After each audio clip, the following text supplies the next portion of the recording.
નમસ્કાર દોસ્તો, આપ જોઈ રહ્યા છો સાંઈ ગ્રુપ મીડિયા હાઉસ સંચાલિત નવસારી લાઈવ અને ઝટપટ ન્યૂઝ। બિલીમોરા પોલીસ સ્ટેશનથી માત્ર 400 મીટરના અંતરે બાગિયા ફળિયામાં થયેલી લૂંટના ગુનામાં સંડોવાયેલા 2 આરોપીને નવસારી એલસીબીની ટીમે ઝડપી પાડ્યા છે અને આ 2 આરોપીને આજે મીડિયા સમક્ષ રજૂ કરવામાં આવ્યા હતા। ત્યારે બિલીમોરા સહયોગ સોસાયટીમાં ધોરા દિવસે બુકાનીધારી ઈસમો દ્વારા જે લૂંટ કરવામાં આવી હતી, આ લૂંટમાં સંડોવાયેલા 2 આરોપીઓને તાત્કાલિક ઝડપી પાડવામાં આવ્યા હતા।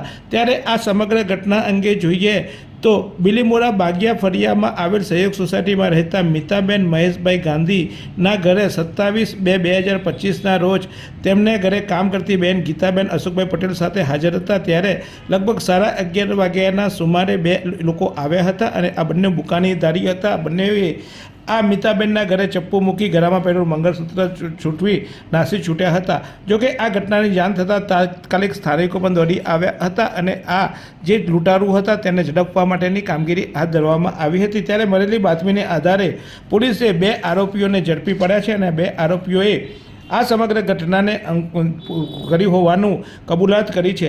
જે ઝડપાયેલા આરોપીઓ છે તેમાં મિહિર ઉર્ફે મિત રમણીકભાઈ ટંડેલ, ઉંમર વર્ષ 21, બિલીમોરા બાંગિયા ફળિયા મીઠા કુવા પાસે રહેવાસી હતા અને બીજા પ્રિન્સ કુમાર મુકેશભાઈ છીકાભાઈ ટંડેલ, તે પણ બિલીમોરાના જ રહેવાસી હતા। બિલીમોરા રત્નાકર સોસાયટી મીઠા કુવા બાંગિયા ફળિયા, એટલે કે આ બંને જે યુવાનો હતા એ સ્થાનિક આ જ વિસ્તારમાં રહેતા હતા અને તેમને ખ્યાલ હતો કે આ ઘરમાં માજી એકલા છે, એટલે તેઓએ આ લૂંટનો પ્લાન કર્યો હતો। ત્યારે આ લૂંટનો કેમ પ્લાન કર્યો અને પ્રથમવાર આ લોકોએ આવો ગુનો કેમ કર્યો તે જોતાની વિગતો જોતાં આ લોકોને ના રોવાટા ઊભા થઈ જાય, કારણ કે આ બંને યુવાનો હાલ બેકાર હતા અને તેઓને પૈસાની જરૂર હોવાથી તેઓએ આ લૂંટનો પ્લાન બનાવ્યો હતો।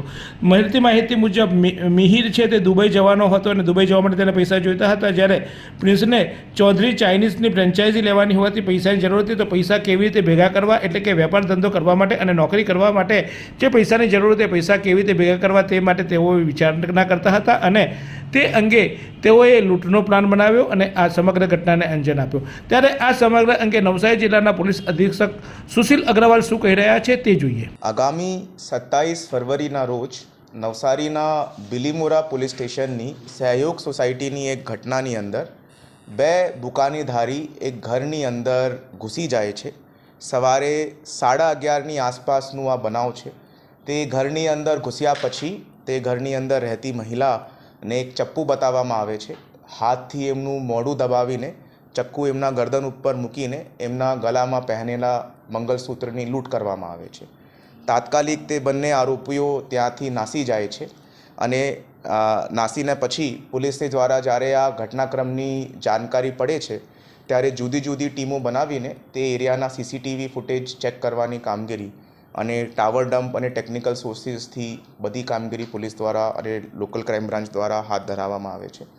એમના સીસીટીવી ફૂટેજની અંદર 2 બુકાનીધારી ટોપી અને બુકાની સાથે જોવામાં મળે છે, બટ એના ઉપરથી એમની ચાલ ઢાલ જોઈને અને સીસીટીવી ફૂટેજથી પોલીસે શંકા જાય છે કે કદાચ આ બંને આરોપીઓ લોકલ બિલીમોરાના જ હોઈ શકે છે।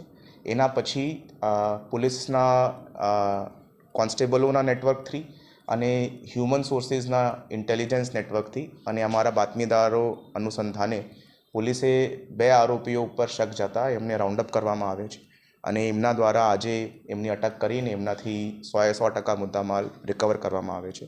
તે બંને આરોપી 21 વર્ષના છે। પ્રિન્સ ટંડેલ અને મિહિર ટંડેલ બિલીમોરાના જ રહેવાસી છે અને એમને દ્વારા આ ગુનાહિત કૃત્ય આચરવામાં આવ્યું છે।